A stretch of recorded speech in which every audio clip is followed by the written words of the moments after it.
तो वो 3,000 मिलती, उससे क्या होता है, 3 महीने बाद मिलती, उससे क्या होता है, 2500 तो क्वार्टर का किराया सर। हमारे को जब चुनाव आते हैं तो हमारे लिए बोला जाता है कि अगले हम आपके लिए ये फैसिलिटी देंगे, गवर्नमेंट की ये फैसिलिटी देंगे। जब फैसिलिटी देने की बात आती है तो ये बोला जाता है कि आप किराएदार हो। तो ना जीने लायक रही सर, ना मैं मरने लायक रही हुई।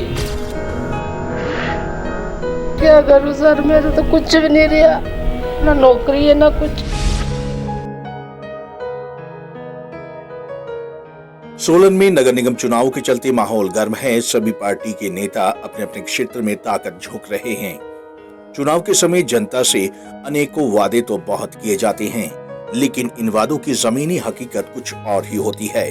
शहर के कुछ क्षेत्र ऐसे भी हैं जहां मतदाताओं को वोट बैंक की तरह इस्तेमाल किया जाता है, लेकिन जीतने के बाद इन लोगों की समस्याओं पर कोई ध्यान नहीं दिया जाता, जिसके चलते अब इन लोगों का विश्वास लोकतंत्र से उठता ही जा रहा है।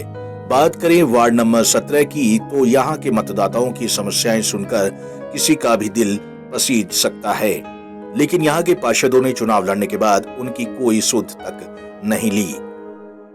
कि जैसे अब हम यहाँ किराएदार हैं, काफ़ी सालों से 20 साल हमारे को हो गए। हमारे को जब चुनाव आते हैं तो हमारे लिए बोला जाता है कि अगले हम आपके लिए ये फैसिलिटी देंगे, गवर्नमेंट की ये फैसिलिटी देंगे। जब फैसिलिटी देने की बात आती है तो ये बोला जाता है कि आप किराएदार हो। ना तो हमारे पास सर पीछे आधार सब कुछ हमारा यहीं से लिंक है, तो हम चाहते हैं कि हमें सारी फैसिलिटी मिलें जो गवर्नमेंट की तरफ से हमें मिलती हैं। हमारे तो बीपीएल से भी कार्ड कट दिया। अब ये हमारे को भी नहीं पता लगा, जब 2 महीने राशन दिया है इन्होंने बीपीएल में, उसके बाद जब लेने गए तो उन्होंने बोला भी आपका तो बीपीएल से नाम कट दिया है।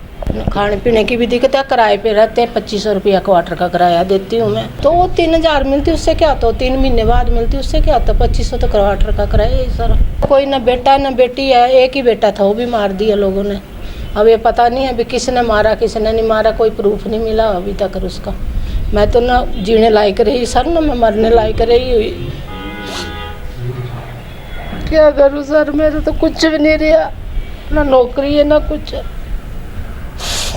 तो कहीं लायक भी नहीं रही सर मैं तो, ना मेरी कोई हेल्प करता है। बीपीएल में कोई नाम नहीं, जैसे हम गरीब ही हैं सर, 3 बेटी हैं मेरी, कोई बीपीएल में नाम नहीं है सर। हम दिक्कत ऐसी अभी सर, मेरे घर वाले को हार्ट के मरीज थे ना, तो क्या बोलते 2 स्टंट पड़े उनको, तभी इन्होंने जैसे अब कोरोना इसमें कोई बोला भी राशन देंगे, कुछ कोई हेल्प नहीं, कोई कुछ नहीं। बस ऐसे सोचते भी, चल हम भी ऐसे सोचते हमारे को किराएदार है भी बस, तो कोई किसी ने कोई हेल्प नहीं की। मेरे घर वाले लगाते फ्रूट की रेहड़ी लगाते थे, 5 साल हो गए घर में थे, अभी लगे जाने अभी 10-12 दिन हो गए जा रहा। बस ऐसे समझो थोड़े बहुत रखे थे, नहीं तो मेरी बहन ने की हेल्प थोड़ी बहुत, बस अभी बच्चे भी पढ़ रहे हैं हमारे। महिलाओं का आरोप है कि आर्थिक रूप से संपन्न लोगों को बीपीएल सूची में डाला गया है, लेकिन वास्तव में हकदार लोग सूची में नहीं हैं। सरकारी योजनाओं से इन महिलाओं को वंचित रखा गया है, तो वहीं आर्थिक रूप से कमजोर ये महिलाएं सरकार से मदद की गुहार तो लगा ही रही हैं। पंजाब केसरी टीवी के लिए सोलन से कीर्ति कौशल की रिपोर्ट।